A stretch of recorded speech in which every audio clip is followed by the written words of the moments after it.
A recén remodelada Praza do Centenario en Ribeira acolle dende hoxe a exposición itinerante Sinaladas, a loita das mulleres no século XX, 100 anos de conquistas e represión, da Deputación da Coruña. Nela recupérase memoria de 540 mulleres clave na historia de Galicia, a través de diversos paneis. O acto inaugural de hoxe contou coa presenza de diversas autoridades, entre elas a deputada de Igualdade, Soledad Agra. Na súa intervención destacou a importancia da exposición e o que supón a reivindicación do papel das mulleres que por defender os seus dereitos e a xustiza social foron perseguidas. É unha exposición dividida en 13 paneis na que en 4 deles, nos primeiros 4, se fala das loitas de primeiros de século XIX, aí temos reflexadas as loitas agrarias,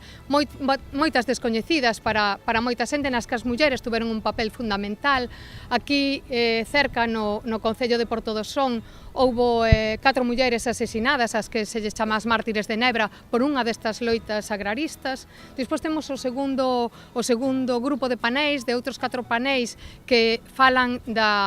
dos logros acadados durante a República polas mulleres, moitas delas, aínda que é algo que tamén está bastante invisibilizado, formaban parte de sindicatos, partidos políticos e movementos sociais para reclamar uns dereitos que lle foron roubados durante o golpe de Estado do 36, e iso é o que reflexan os outros 4 paneis que siguen, que tendes aquí ao lado, no que se fala da represión brutal sufrida na Galiza contra todas estas mulleres. É algo bastante descoñecido e os paneis son impactantes. A verdade é que acollelos nesta praza vai nos permitir que a xente que se achega a eles faga tamén unha reflexión ao respecto do que aquí se pode ver.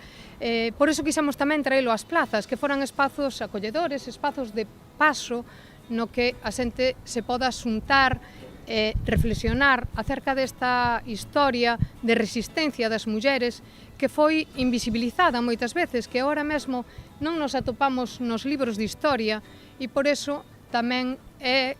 común que oiamos a rapazada que seguía por as redes de comunicación, moitas veces polos fakes e as divulgacións falsas da historia, saltando situacións que se viviron durante o golpe de Estado e a dictadura de 40 anos que sufrimos e que retrotraeron todos os dereitos das mulleres. Por esos últimos 4 paneis falan de esa loita durante a ditadura e tamén nos primeiros anos de democracia para volver a conseguir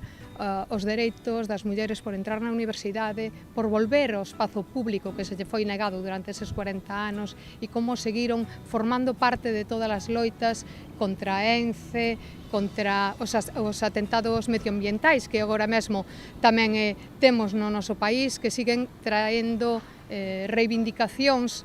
que son moi actuais. Na inauguración da mostra tamén tomou parte o alcalde Luís Pérez Barral, que agradeceu ao organismo provincial por contar con Ribeira para poder acoller esta exposición, que segundo el reivindica o papel da muller e a loita de moitas delas pola consecución dos dereitos fundamentais. Que vai permitir, pois, homenaxear, reivindicar e tamén aprender sobre as mulleres ao longo da historia nos últimos tempos.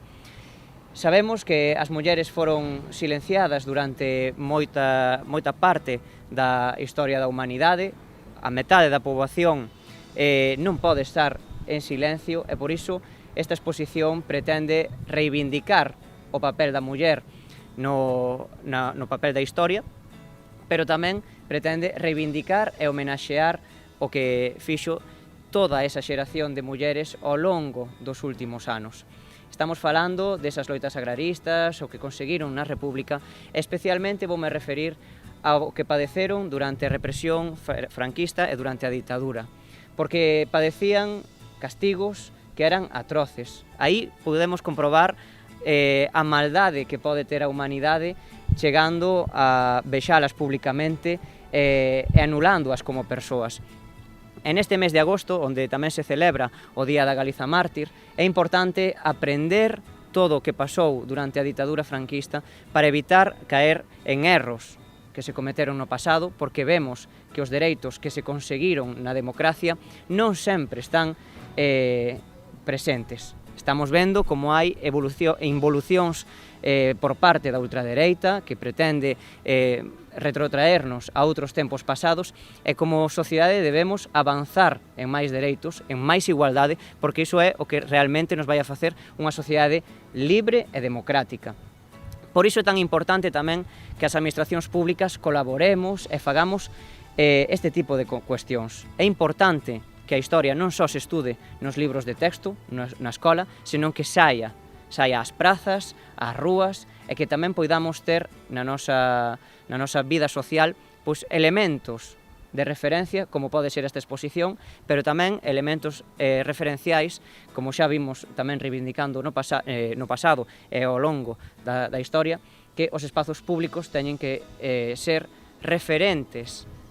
daquelas persoas que fan algo bo pola sociedade. A exposición, que xa percorreu anteriormente outros concellos da provincia, busca divulgar o papel fundamental das mulleres e dos movementos activistas femininos dende finais do século XIX ata finais do século XX. Está composta por 39 paneis, 284 apartados e 373 imaxes, distribuídas en 13 estruturas temáticas. Os contidos divídense en 3 grandes bloques: a etapa previa a 1936, os anos da Guerra Civil e a posguerra inmediata e a represión continuada do franquismo contra as mulleres. Poderá visitarse en Ribeira ata o 9 de setembro.